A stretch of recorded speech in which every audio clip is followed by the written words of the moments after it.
Boa noite, pessoal. Dando início aqui à nossa aula, vamos retomar o nosso conteúdo da disciplina de Direito Tributário e Finanças Públicas 2, do curso Direito Unicinos Porto Alegre.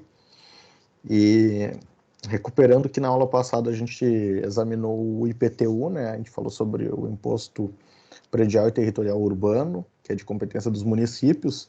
E na aula de hoje, para traçar um paralelo com aquele imposto, que vai nos ajudar muito, do que a gente já viu lá, a gente vai falar aqui do ITBI, do ITR, desculpa. Então, o ITR, então, boa parte do que a gente falou na aula passada se aplica aqui, então vai ser bem fácil recuperar o que a gente falou e estabelecer esse paralelo. Caso vocês entendam que está muito rápido, ou eu esteja passando rápido demais algum conteúdo, vocês me avisem que a gente recupera, eu explico novamente, mas me parece que é bem fácil, assim, na medida que a gente tratou na aula passada do IPTU. Então, ambos são impostos que incidem sobre o patrimônio, sobre a propriedade. O que difere um do outro? Então, lá, na aula passada, era a propriedade localizada na zona urbana, e aqui a gente vai falar da propriedade localizada na zona rural, tá? E aí, os aspectos ali que nós falamos sobre direito de propriedade, de novo, a mesma coisa, né, do IPTU, a crítica que eu fiz à Constituição, ter limitado a propriedade, não permitido a tributação da posse, domínio útil, mas está aqui, né, o artigo 29 do CTN, expressamente fala. O que a gente vai ter aqui de diferença do ITR em relação ao IPTU? Ao contrário lá do outro que nós estudamos, que incidia sobre o prédio, a construção, aqui ele vai incidir apenas sobre a terra nua. O que significa isso, terra nua, né? É o solo. Apenas a área territorial, né? Daí o nome é imposto territorial. Não interessa se tem plantação, se tem criação de animal, se tem algum tipo de construção sobre o solo, isso não interessa, é a terra nua que deve ser tributada, tá? Por isso o nome territorial. E aí, a última expressão rural, que a gente poderia alcançar ela por diferente de urbano. Então, a gente viu na aula passada o que é a propriedade localizada na zona urbana, e aí eu lembro do artigo 32, que está aqui transcrito, né, nessa caixinha azul aqui, o artigo 32 que a gente examinou. Então, tem que ter uma lei definindo a área urbana, tem que ter 2 melhoramentos no mínimo, e aí a gente tem a área como definida como área urbana. Na aula passada a gente falou sobre a área de expansão urbana, que é uma área que ainda não está urbanizada, mas que pode vir a ser, que é a possibilidade lá do artigo 32, parágrafo 2º, e aqui, obviamente, se for definido a área como expansão urbana, não é rural, mas o que é importante, que eu quero destacar aqui, em relação ao IPTU, é esse o terceiro requisito aqui, ó, a destinação, tá? Destinação. O Superior Tribunal de Justiça construiu uma jurisprudência, isso já caiu na prova do ENAD, já caiu no exame de ordem, que, acima de todos os critérios que a gente estudou na aula passada, se for comprovada a destinação rural, mesmo que esteja numa área urbana, mesmo que tenha obras de infraestrutura urbana, poderá ser afastada a incidência do IPTU e ser tributado pelo ITR. Isso é a posição do Superior Tribunal de Justiça, entendendo que o critério de destinação do imóvel, vocação do imóvel, é o critério mais importante. Tá bem? Então, esse item aqui eu destaco, tá? Para a gente ter ele bem presente. E o que está em jogo, pessoal, que eu tento ilustrar aqui digamos, nessa figura aqui. Quando a Constituição definiu as competências, ela disse IPTU é dos municípios, dinheiro do município. ITR é da União, certo? Então,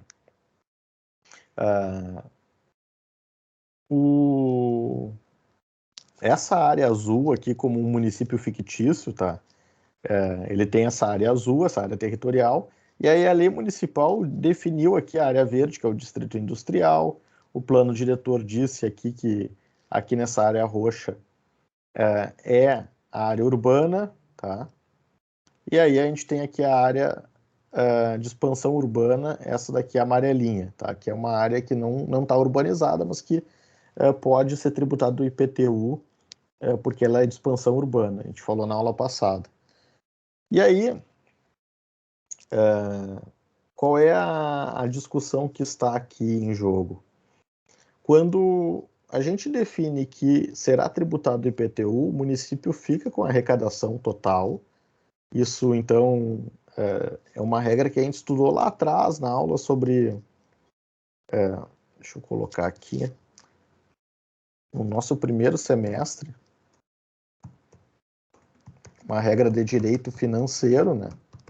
Então, a Constituição disse que ITR é da União, IPTU é do município,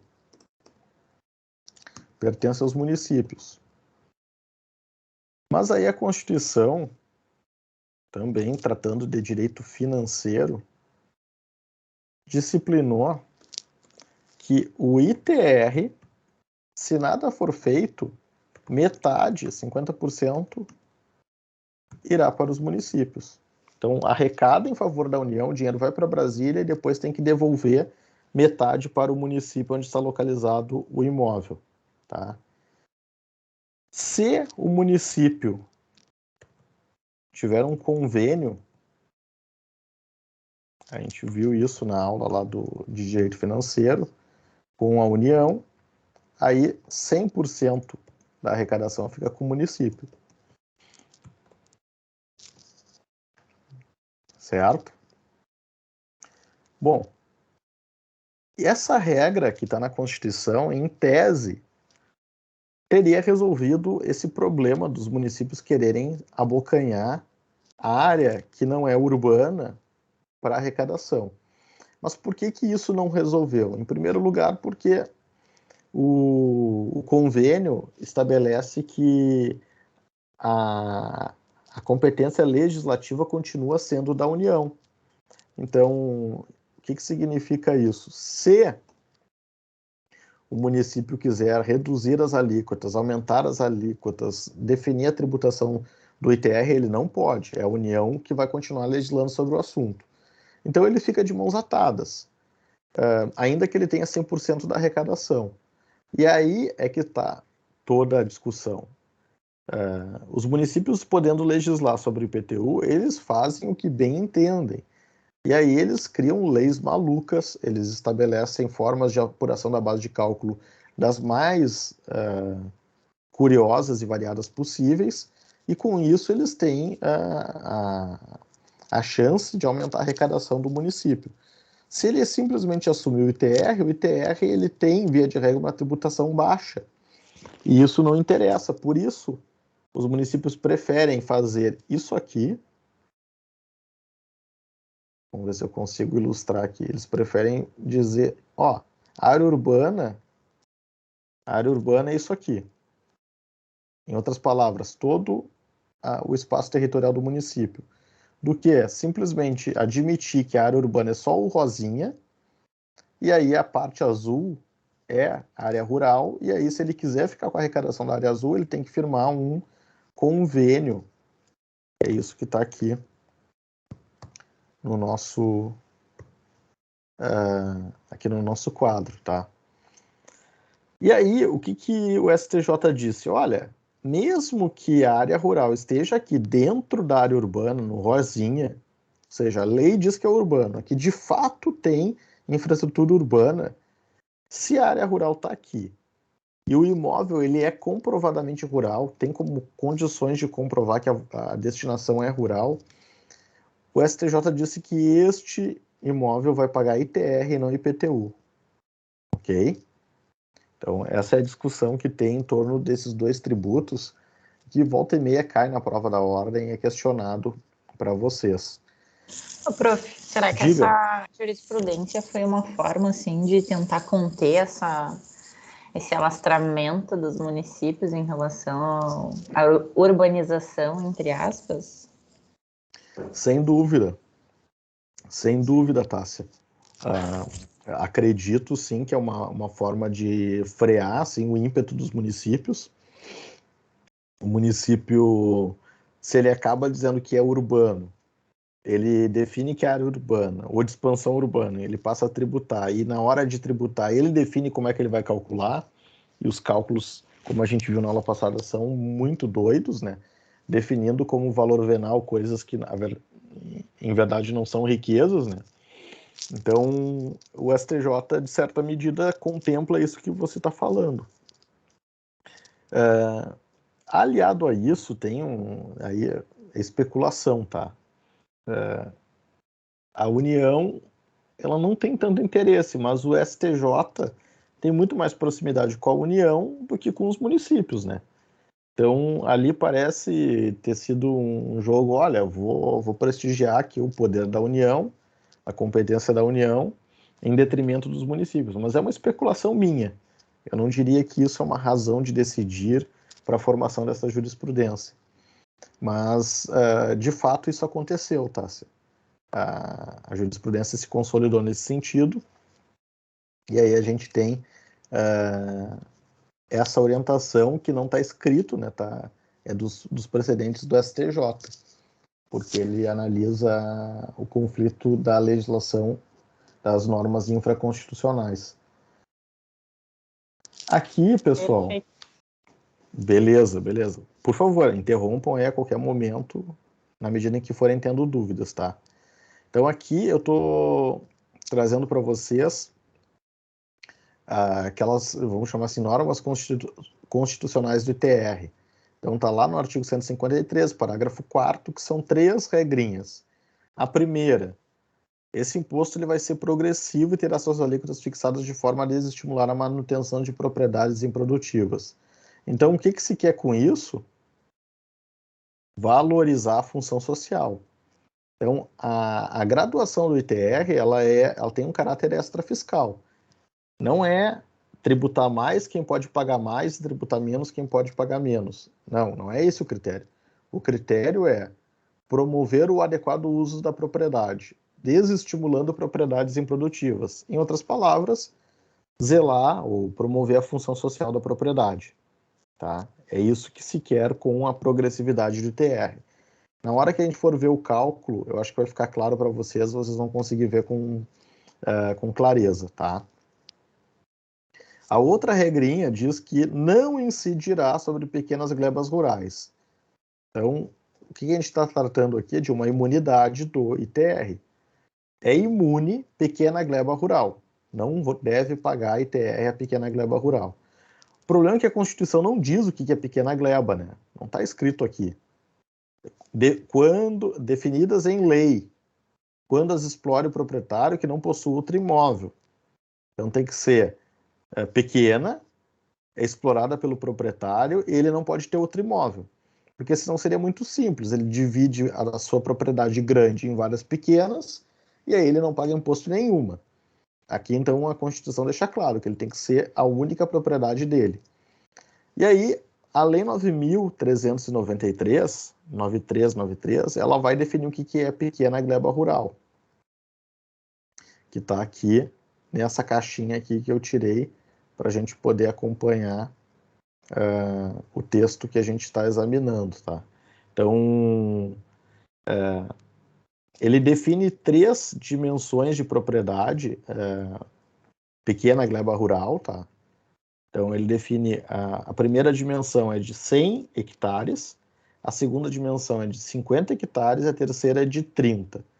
Então, como a gente está falando aqui do Rio Grande do Sul, tá? Então, não me parece ter muita relevância a gente falar de 100 hectares e 50, porque lá é Amazônia Ocidental e Pantanal Sul Mato Grossense.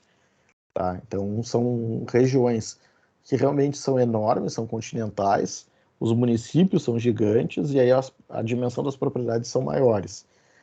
Mas a regra geral que nos interessa, que é aplicável ao Rio Grande do Sul, é o inciso 3º, que diz que a pequena gleba rural é considerada pequena se ela não ultrapassar 30 hectares, quando em qualquer outro município que não aquelas regiões lá no inciso 1 e no inciso 2. Tá? Então, de novo, estou falando do artigo 2º, parágrafo único da Lei 9.393. Então, até 30 hectares é pequena gleba rural. E a gente está falando, não é pequeno, né? Convenhamos, 30 hectares não é uma propriedade pequena. Aí vocês vão entender por que a briga para que os contribuintes querem afastar o IPTU e ir para o ITR. Porque se o cara tem até 30 hectares, ele tem uma bela propriedade e ele não paga nada. Não paga nenhum imposto, se for reconhecido que ele deve ser tributado pelo ITR, em razão da imunidade assegurada na Constituição e cuja delimitação, a conformação é dada pela Lei 9.393, certo? E a última regrinha que está aqui no artigo 153, parágrafo 4º, é o convênio que eu acabei de falar, né? Então, o município ele pode ficar com o ITR, desde que ele celebre o convênio, e aí ele tem que assumir que ele não vai renunciar nem reduzir o imposto, conforme está escrito ali no artigo 153, parágrafo 4º, inciso 3º, tá? Tudo certo até aqui, gente? Tudo certo, professor. Só Beleza. Opa, manda aí. Na verdade, não sei se tu já chegou a falar, mas se tu falou, eu não lembro. Mas tem algum motivo específico para o ITR ser destinado para a União e não para o município? Não, Ou não, só porque o legislador colocou assim? não, é meio assim, é da tradição histórica, não tem uma razão científica ou econômica para justificar, Gabriel. O ITR, ele desde lá de 66, lá no Código Tributário Nacional, ele era da União, quando criado foi atribuído à União, e de lá para cá as constituições respeitaram isso, e 88 também respeitou. O que acontece, Gabriel, assim, então assim, a resposta foi porque foi sempre assim e ficou, não tem uma explicação. Mas a União passou a valorizar os outros tributos, por razões muito óbvias, né? Ela não precisa fazer nada para arrecadar. Pensa só, PIS e COFINS, imposto de renda. Ela não precisa mover um dedo. E o dinheiro só entra e é muito mais valioso. Por outro lado, o ITR é uma tranqueira, é uma dificuldade para fiscalizar e arrecadar, e a arrecadação é pequenininha. E aí o que aconteceu? A União começou a dizer, olha, não tem muito interesse nisso, eu não quero, não estou interessado. Tanto é que não tem recurso humano, não tem servidores suficiente para fiscalizar as propriedades rurais do Brasil inteiro, né? Aí o que... E se verificando a penúria dos municípios, a dificuldade dos municípios de gerir as suas necessidades, a União disse, tu quer pegar? Isso aqui para mim é uma porcaria, eu nem estou interessado. Aí vem na Constituição de 88, através de uma emenda constitucional, a União pega e diz, pega tudo para ti. Pega tudo para ti, eu nem quero ficar com isso. Então, assim, a resposta à tua dúvida, assim, não tem uma explicação científica, é simplesmente porque foi assim. Quando criado, foi criado pela União e ficou com a União e até hoje é da União, mas a União, pelo desinteresse e ausência de condições de fiscalizar mesmo as propriedades rurais, mandar servidor lá para o meio do campo e avaliar a extensão da propriedade, o grau de utilização, é que ele acabou se desinteressando e passando para os municípios. Certo? Tranquilo. Mas não sei se era isso que tu estava pensando, mas realmente não faz o menor sentido, né? Porque eu fiquei pensando, se o IPTU fica com o município, por que o ITR vai para a União? Porque era assim. Mas se a gente for pensar em termos de racionalização, eficiência econômica, é muito mais eficiente atribuir ao prefeito fiscalizar a sua propriedade rural, da sua área, do que para o presidente da República, né? Vamos combinar. É verdade. O prefeito conhece um a um dos proprietários, né? Então, se ele não está cobrando, aí tem que entender por quê. Mas ele sabe exatamente quem são os proprietários dentro do seu município. Agora, sim, Receita Federal. Como é que os auditores vão saber o que, lá no Pará, em Altamira, quem são os proprietários e como é que eles estão explorando as propriedades? É difícil, né? Então, assim, faz todo sentido ficar com o município. E não haveria discussão nenhuma se fosse encaminhado isso uma proposta de emenda à Constituição. Mas os municípios, eles não têm muito interesse. Vocês nunca viram e nunca vão ver um município fazendo carreata em Brasília. Olha, eu quero uma PEC para transformar o ITR em municipal. Vocês nunca vão ver. Por quê? Porque os financiadores de campanha dos prefeitos são os proprietários rurais, né? São os grandes proprietários rurais. Então, assim, ele não quer, naquele que financia o voto, financia a campanha, arrumar um mal-estar. Em cidade pequena tem disso, né? As pessoas se conhecem, e aí o prefeito é eleito, era o amigo do proprietário rural, e aí de um dia para o outro ele acaba tendo que cobrar desse amigo, porque a lei manda, né? Ele não pode deixar de cobrar, senão é crime. E aí ele gera um mal-estar lá, e aí vocês sabem como é que funcionam as coisas. Então, por essas razões é que os prefeitos não fazem nenhum esforço para transformar o ITR em municipal. Poderiam, basta que faça uma emenda à Constituição e transfira essa competência para os municípios.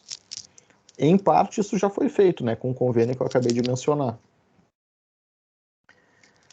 Mas, vamos lá, adiante. Então, falamos aqui sobre o aspecto material. Agora, quando é que incide? O ITR ele incide todos os anos. Todos os anos tem que pagar. Está lá no artigo 1º da Lei 9.393. Tá? Vou colocar aqui sempre para deixar claro. Lei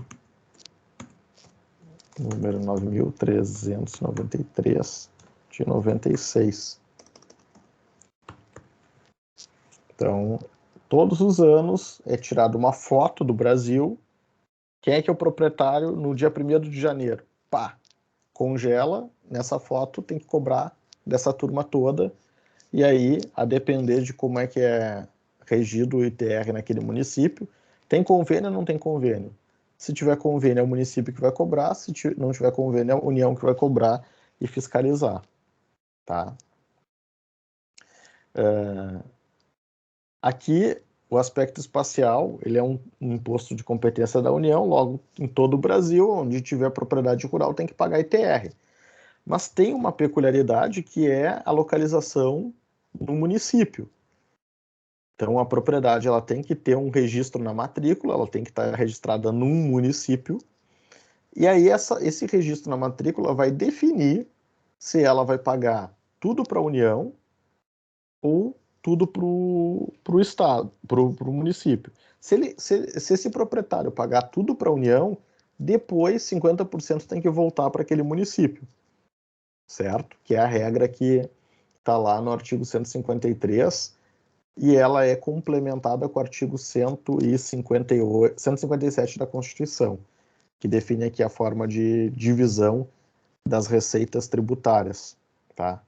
Mas poderíamos simplificar dizendo que em sendo o imposto da União, todo o território nacional é tributado, ok? E aí agora a gente vai para o aspecto quantitativo. Como é que calcula esse imposto? Então, a fórmula, né? Nós já estamos aqui super familiarizados com ela. Base de cálculo vezes alíquota. E a base de cálculo está lá na Lei 9.393, que eu vou compartilhar aqui com vocês. Lei 9393. Então, é o artigo por ação. Está aqui, artigo 11. Então, o valor do imposto será apurado aplicando-se sobre o valor da terra nua tributável a alíquota correspondente. Tá? E aí, sobre o valor da terra nua tributável, o que significa isso, né? Então, vamos lá.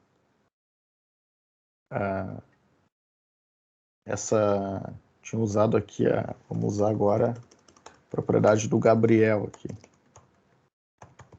O Gabriel é o proprietário dessa área aqui, em amarelo, que tem 110 hectares, tá? Fiz o cálculo para facilitar a nossa vida em números redondos. E aí a propriedade do Gabriel de 110 hectares, casualmente aqui 10 hectares, essa faixa verde, que é uma APP, Área de Preservação Permanente, ok? Essa APP, Área de Preservação Permanente, ela proíbe que o Gabriel use essa faixa verde aqui. Por quê? Porque aqui tem um rio. O azulzinho que está aqui é um rio, tá? Então, se tem um rio que margeia a propriedade, eu não posso usar essa faixa aqui por ser uma área intocável do ponto de vista ambiental. O que significa e o que isso implica no cálculo do ITR? A lei diz que eu só posso tributar o valor da terra nua livre de qualquer óbice ou restrição ao uso da propriedade. Se eu tenho um óbice, e aqui está, no meu exemplo, é uma APP, então eu não vou tributar 110, eu vou tributar só 100, ok? Então eu vou pegar 100 hectares, certo? E aí, qual é o cálculo que eu vou fazer?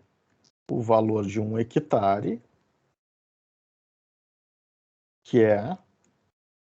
Alguém sabe aí quanto é que vale 1 hectare de terra?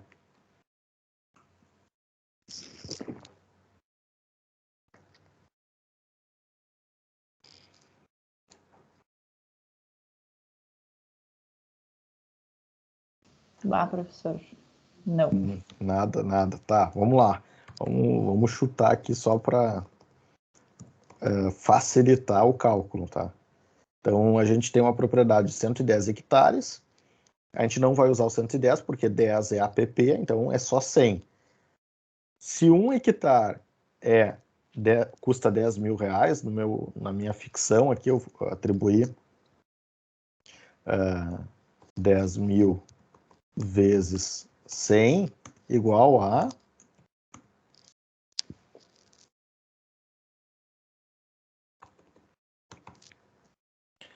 igual a 1 milhão, né?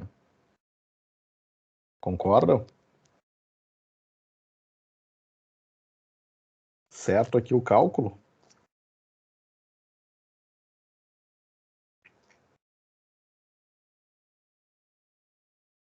Bom, então, qual é a segunda parte do cálculo? Então, uma parte é o valor da terra nua tributável, que a gente acabou de examinar.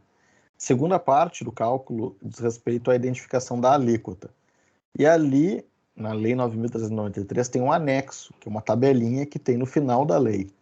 Eu vou mostrar agora para vocês. Então, no final da lei está aqui a tabela. Tá? Então, o que eu tenho que considerar aqui? A extensão da propriedade.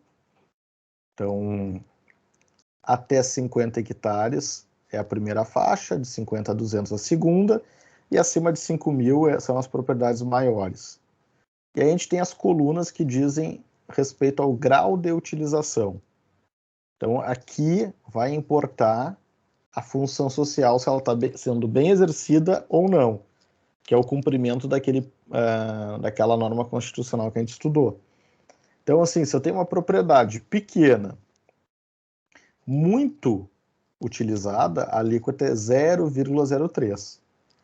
Se eu tenho uma propriedade grande, extremamente mal utilizada, ou seja, eu só consigo demonstrar que eu uso até 30% da propriedade, então a alíquota é 20%. Ok? Então essa é a progressividade do ITR, que vai variar de acordo com a extensão, tamanho e o grau de utilização. Aí eu identifico as alíquotas. E aí eu fiz aqui um exemplo para mostrar assim, nessa nossa propriedade de 100 hectares, então 100 está na segunda faixa, eu fiz uma simulação com uma ótima utilização, então o valor da terra nua tributável vezes 0,07, e uma simulação em que ela não é utilizado quase nada, que daí vai para a alíquota máxima, que é 2. E aí vejam os resultados. Se o sujeito usa bem a propriedade, dá um ITR de R$ 700 por ano nessa propriedade de 100 hectares, que é uma propriedade grande.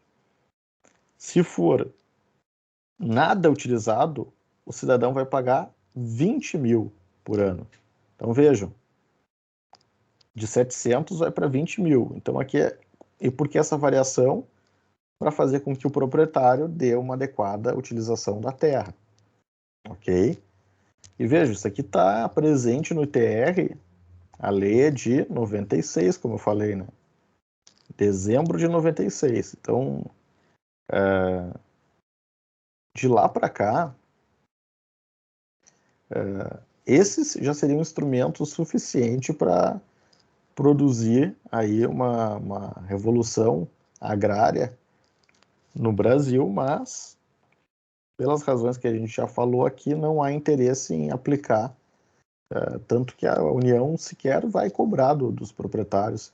Imagina um grande latifundiário, um cara que tem mais de 5 mil hectares de propriedade, que ele não faz nada, ele simplesmente deixa lá apodrecendo o campo.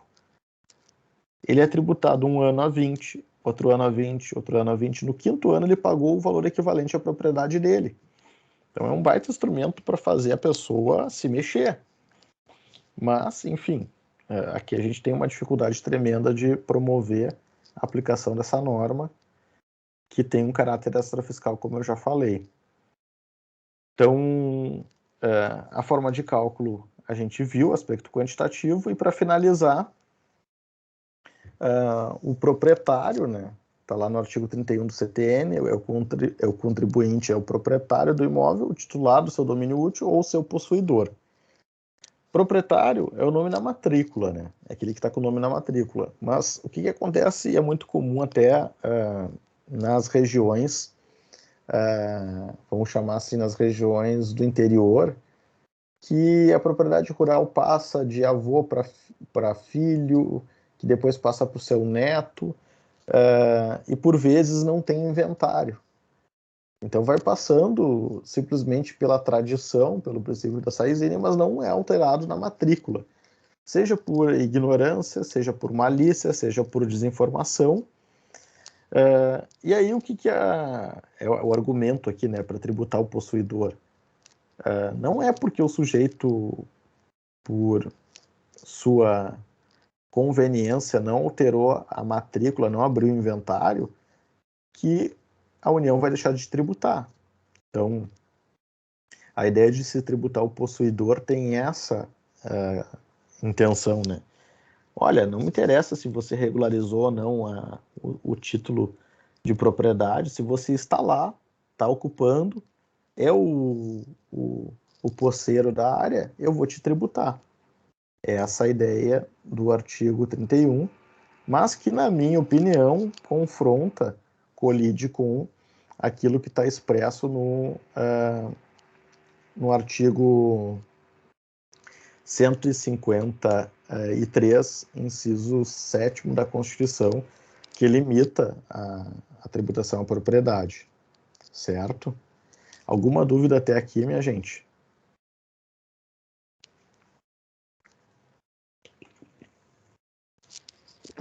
Por enquanto, não. Tudo certo, professor. Beleza.